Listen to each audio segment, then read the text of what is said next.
पुण्यात दिवसेंदिवस गुन्हेगारीचं प्रमाण वाढत चाललं आहे. हत्या, बलात्कार, कोयता गँग अशा बऱ्याच प्रकरणांना शहरात धुमाकूळ घातला आहे. त्याच दरम्यान ड्रग्ज प्रकरणाने सुद्धा पुण्याची एक नवी ओळख निर्माण झाली. या सर्व प्रकारांमुळे पोलीस प्रशासनावर प्रश्नचिन्ह उपस्थित होत आहेत. त्याच दरम्यान आणखी एक धक्कादायक प्रकार समोर आला.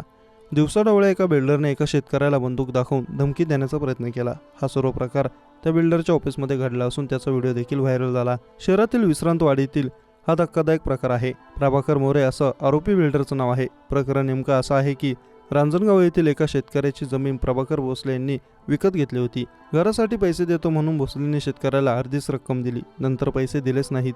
याचा जाब विचारण्यासाठी जेव्हा हा शेतकरी त्यांच्या ऑफिसमध्ये पोहोचला आणि त्यांना जाब विचारला तेव्हा भोसले यांनी त्या शेतकऱ्यावर बंदूक ताणली. तिथे उपस्थित असलेल्यांनी भोसले यांना आवरलं म्हणून मोठा अनर्थ टळला. दरम्यान प्रभाकर भोसलेंविरोधात संबंधित शेतकऱ्याने पोलीस स्टेशनमध्ये तक्रार दाखल केली आहे.